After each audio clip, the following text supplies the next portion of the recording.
Hey guys, Stealth here.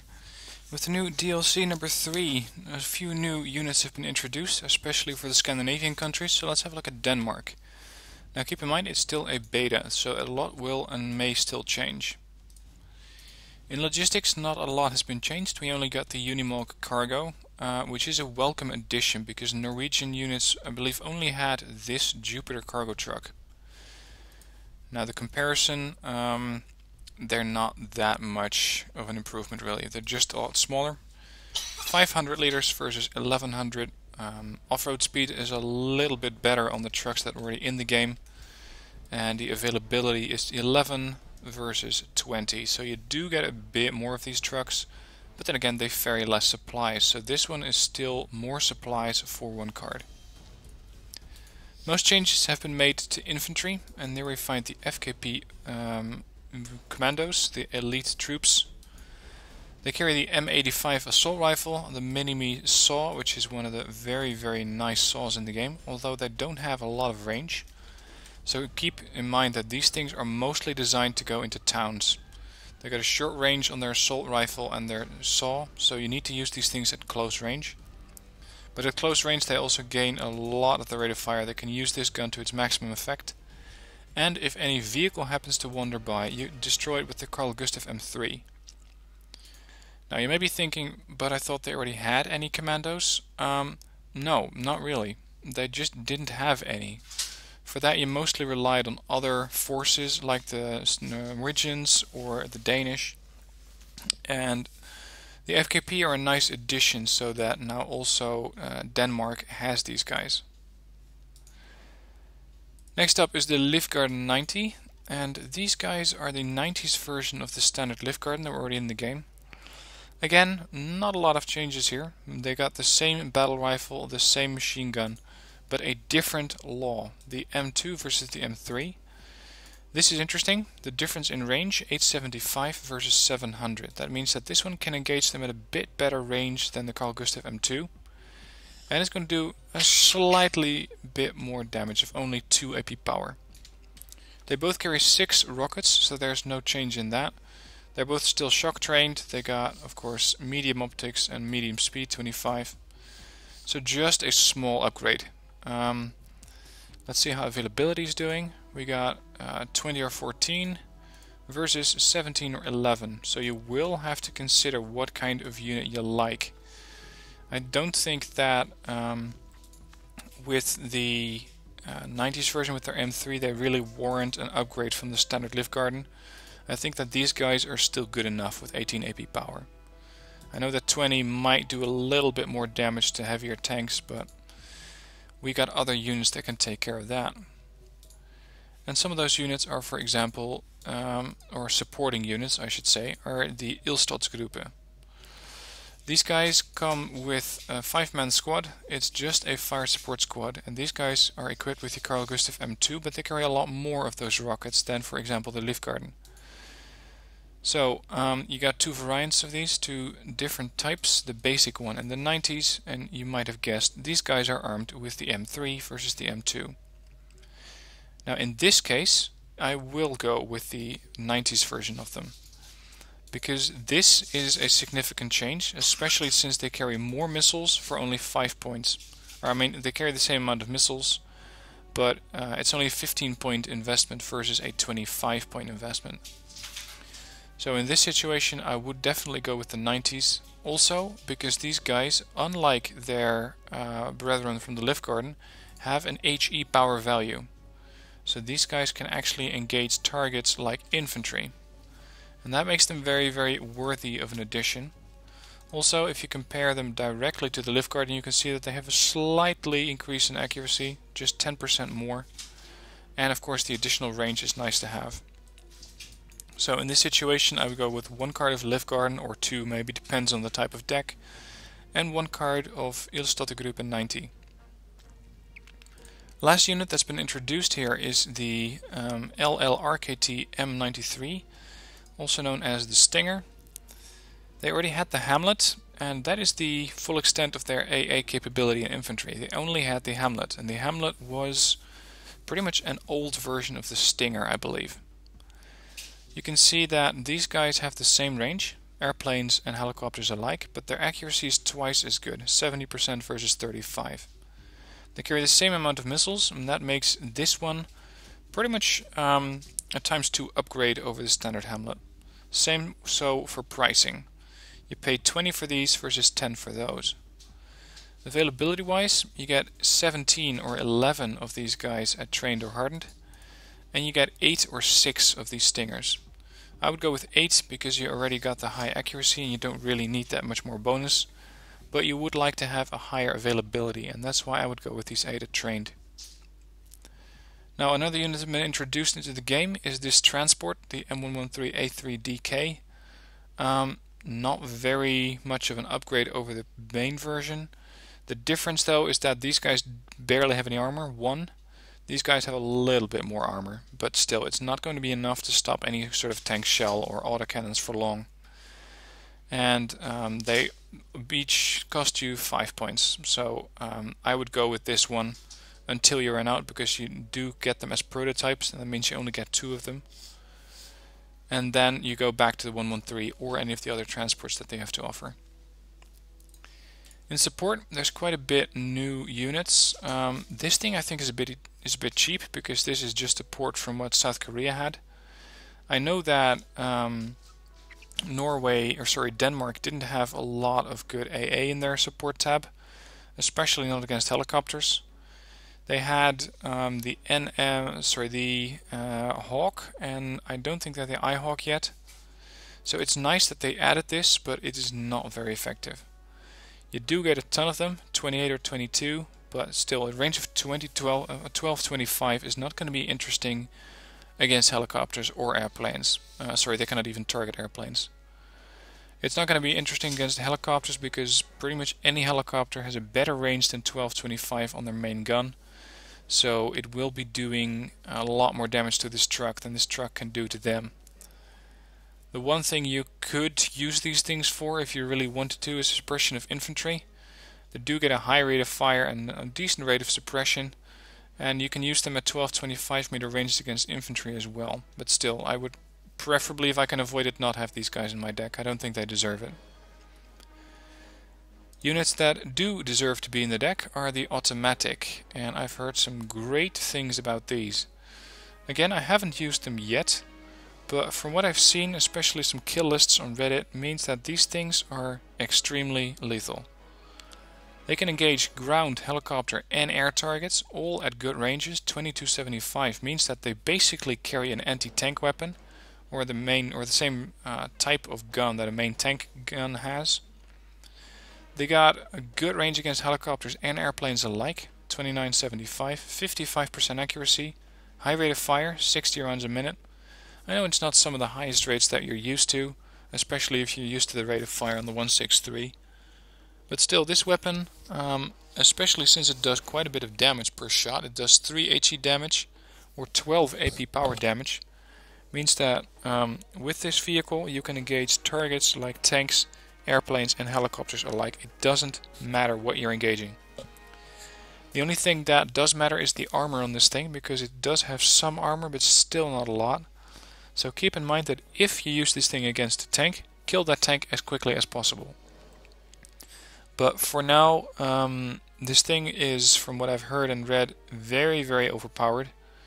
And I expect this thing to get nerfed quite a bit before they actually introduce it into the DLC3 in January.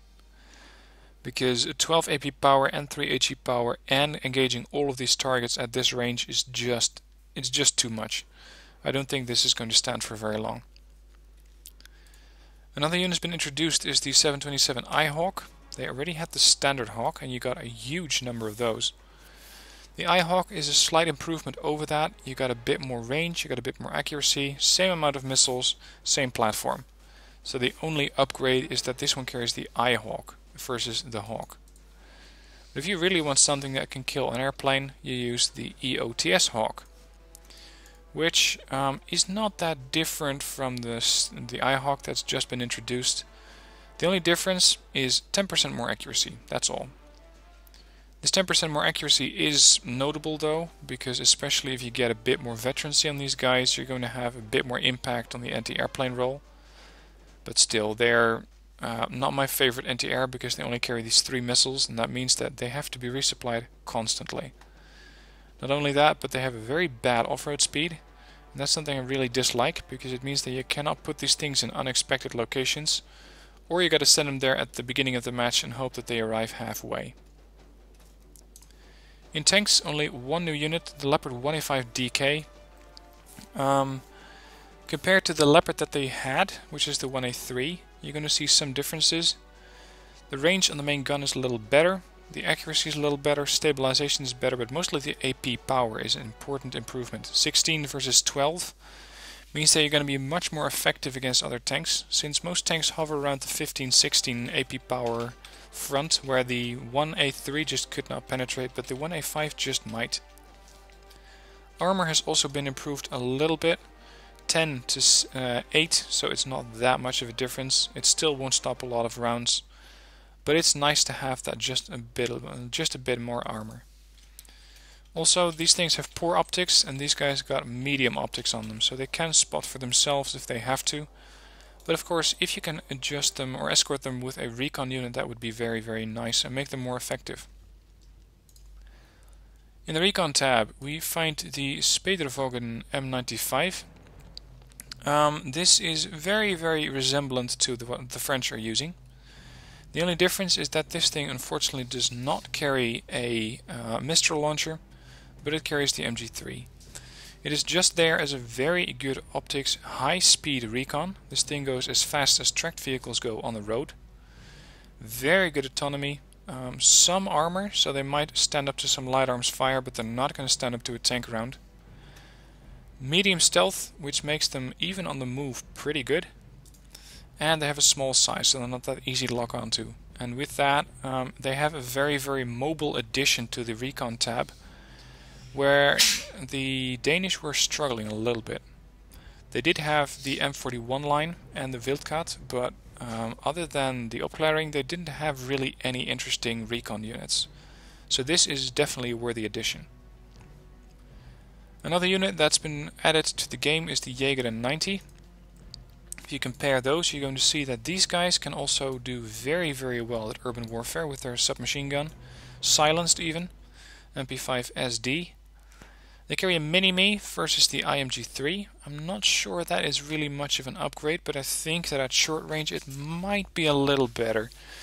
I have to do a one-on-one test to see which of these guys is going to do better.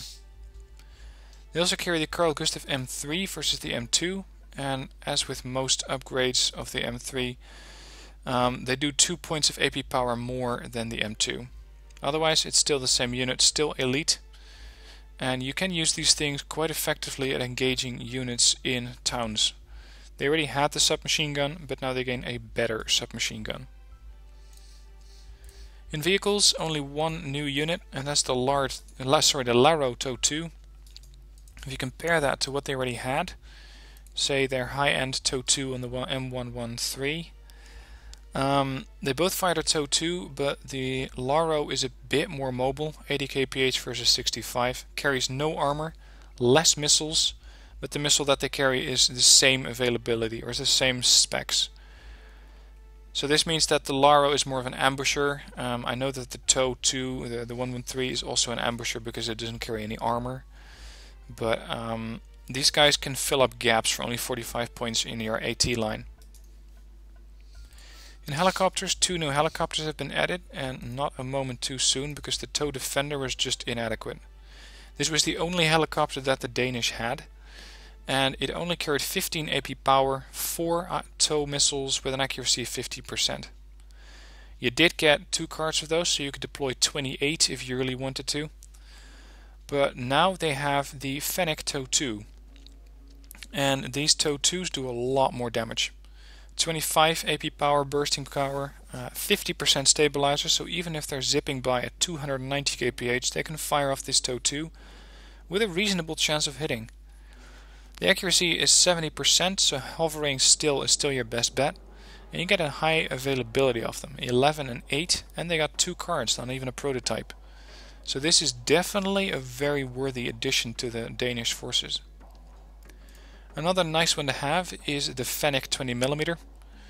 This is just a 20mm twin autocannon, so one left, one right, on this helicopter, and it makes for a worthy addition to the helicopter fleet because it can engage ground targets like APCs, some IFVs so long as they don't carry any autocannons, and they can of course suppress infantry and engage helicopters.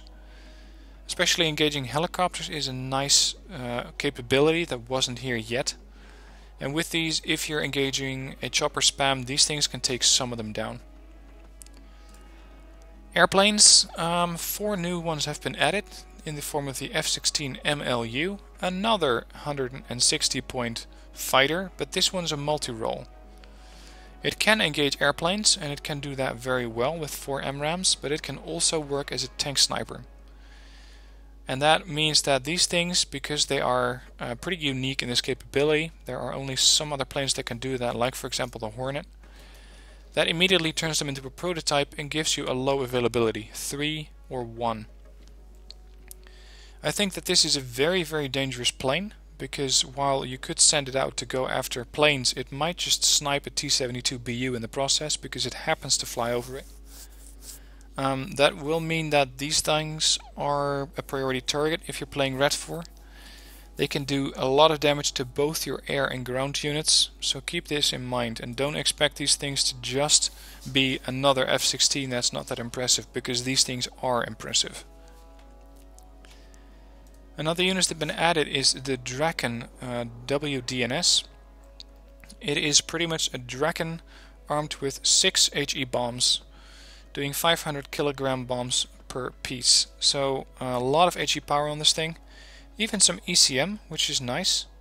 And they're pretty nice at speed as well. 900 is not bad for a bomber. They do carry some ECM, so you might be able to dodge a few missiles, but don't expect these things to go dogfighting. They're just there as a delivery truck to drop off a couple of those Mark 83s and get the hell out. Another unit that's been introduced is the CF-104. I'm not entirely sure why. Probably because they didn't really have a medium end or a low end air superiority fighter, I suppose you could say. Because that's what these things are. But very low end at that, because they carry no ECM, they got only good air detection, and they carry 4 of these AIM-9L Stingers, or sorry, Sidewinders. No armor, of course, since it's a plane. They're not that fast. And if I see specs like this, I'm mostly thinking, okay, I'm going to send this thing after helicopters. So if you have, for example, a USSR Red 4 deck or USSR Airborne deck coming up against you, having some of these in your deck might just save you. And I would recommend going with 4 of those at trained. Units like this usually resupply very quickly, and that means that you can keep sending them out. Maybe 3 at hardened is even better. You can keep sending these things out and keep downing those helicopters. But don't expect them to dodge anything, and if you lose them, so be it. They're only 60 points. Last unit is the F-100D, which is as they call it, a ground attack aircraft, and I think that this thing is not going to be that effective. I haven't tested it yet, but it's armed with 4 rocket pods of Hydras. They can carry 76 of these. Now, most planes that carry this many rocket pods don't release their entire salvo in one go.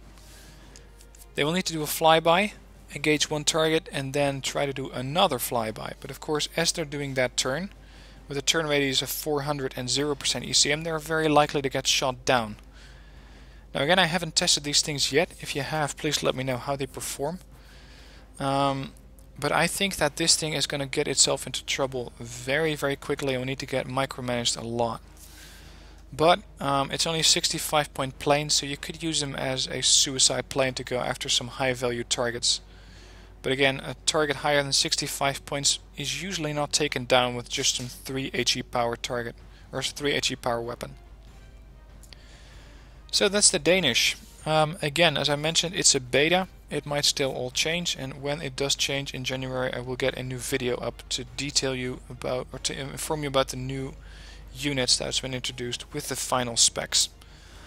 I've also created a playlist if you haven't seen the other 2 videos on the other 2 nations yet. I will also be doing a video on the map changes, because there were some map changes in the game. So keep an eye out for those videos and subscribe to the channel if you haven't already done so. If you found this video useful, please hit that like button below because you're really helping me out that way. And if you have any things that you found with the Danish new units, please let me know in the comments. I look forward to hearing from you. For now, thanks for watching. See you next video.